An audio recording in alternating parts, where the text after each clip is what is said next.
Hi everyone. Today I'm going to use a program called Screencast-O-Matic to create a YouTube video to answer the questions about our anticipation guide.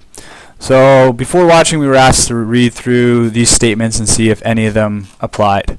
I looked at, before watching, whether I agreed with English language learners will probably constitute a larger population of the student population in our school district in the next decade.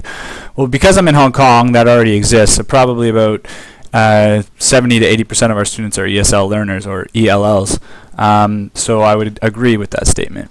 Second language learners will typically require additional support to gain access to the language of the curriculum and to harvest the language of academic texts. So I said I was going to agree with that one. English language learners experience disproportionate school failure and are at greater risk of dropping out. I would say I probably agree, because students with language barriers are obviously going to have more difficulty with their class. English language learners use what they know in one language to develop other languages. This positive transfer process is particularly strong in reading and writing.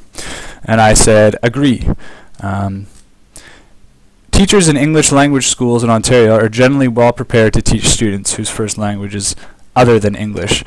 I did my practicum in Canada, and I felt that coming out of it I was very ill-equipped to actually teach English language learners.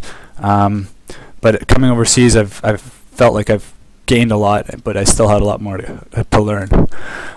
Students with well-developed skills in one language have been shown to acquire an additional language more easily and fully than that in turn has a positive impact on academic achievement. I said agree. It is important to encourage students who are learning English to immerse themselves in English as much as possible at school and at home. Students should be speaking English at all times in order to practice the language as much as possible. I said agree initially, but I'll get back to my actual answer later. Agree. It is ideal when schools can exhibit the languages of the students of their school in classrooms, hallways, and in announcements whenever possible. This will help students to develop English literacy skills. And I said agree for that. Now, what I also did is I took little screenshots as the videos were going of things that I thought were interesting and things that I thought I should remember. With my students and with my teachers, I often encourage them to respond with the medium that they were presented with. So, for example, we were presented a video, so why not do a screencast as a video to respond to it? So all these little clips that we saw, this guy was the major speaker. Seemed like he was quite well versed in what was going on, and I noticed some of the key points he made. For example, what's the problem? Schools are not preparing many students for the realities of the new economy. Students' multilingual skills are allowed to atrophy rather than I think it's being cultivated as a resource within a globalized economy. I found that statement pretty interesting in that multilingual skills, I guess multilingual skills are kind of put in the background when you immerse in English. I know at our school in Hong Kong, that's actually one of the major ideas. It's been called assimilation by many of the newspapers when they discuss it. So I find this statement pretty interesting, and I'm curious how it relates to Ontario. And then it talks about what's the problem. So this goes back to one of the initial questions about students having success. ESL students experience disproportionate dropout rate and academic failure. For example, 70% dropout rate in Alberta. I thought that number was pretty high. I was a little in disbelief as to how that all worked. The next part was these portfolios that, I forget the teacher's name, but she was making with her students. I found them very interesting, very engaging, and I like the way that she used different languages. So she has her English, and it relates back to the native language. Pretty interesting stuff. I like this story here. We do something similar with our students where they create their stories. I think this part here where it talks about writing stories in Urdu. And that's making them feel more comfortable, so that when they turn around and write in English, it's easier for them. We do a lot of this stuff with iPads, and the kids really get into it, where they'll create their story in English, and then they'll create their story in their native language, and then turn around and translate it into English with the iPad. It's pretty neat stuff, and I find that stuff really interesting. Here's Kanta, our story writer, or one of our story writers. Very interesting. Wrote a book in 2 languages, which makes sense because you get all the information out initially with what you need in your native language and then flip over to English. So it's more just a translation at that point, and that's kind of really empowering. Well, I guess they refer to it as L1, the first language, and then using L2, your second language, to fully promote your ideas. Some conclusions. Students in L1 is a cognitive tool as a resource for learning. So using your first language, like I just kind of mentioned, was a key part of becoming using it as a cognitive tool. I checked out this website briefly. Interesting stuff. I won't focus on that too much because my video time, I don't want to run out of my 15 free minutes that screencast gives me.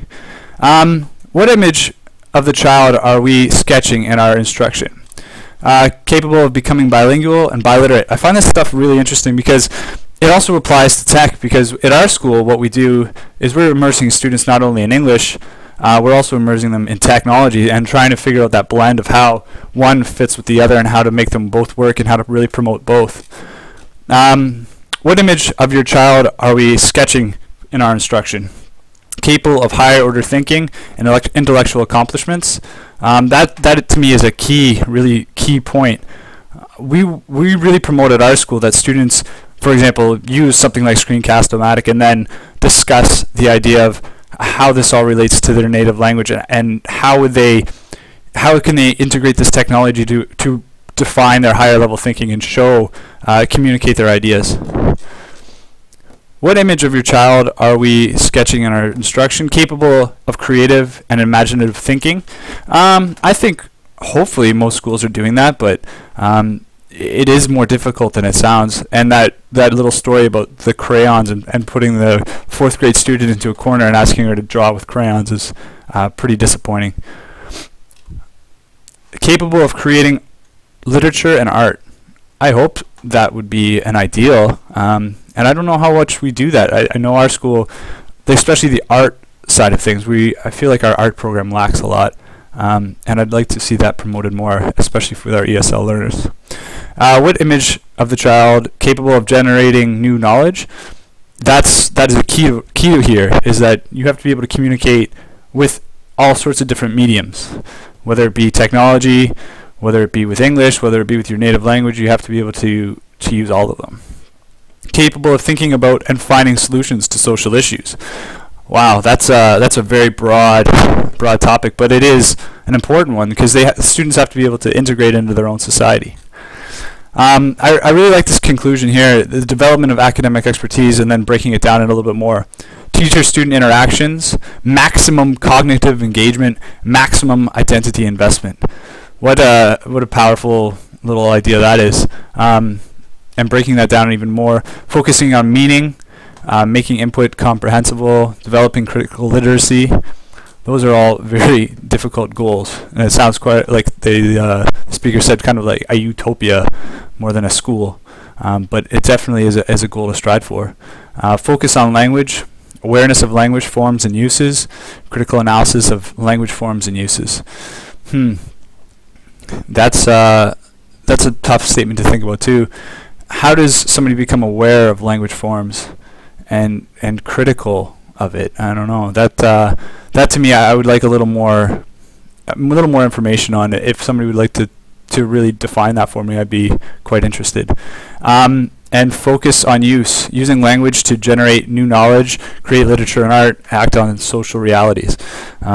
That's again another very broad topic, and I'd like to see some more concrete examples of how that works. Anyways, thanks for watching my video. For those of you that are interested in how I did it, all I did was do control print screen.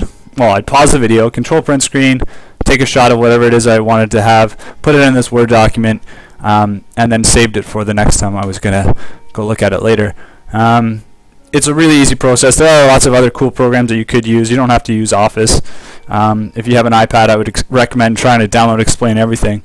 Similar idea, a little more complicated, but it's actually a much better looking result. All right, thanks a lot. Bye.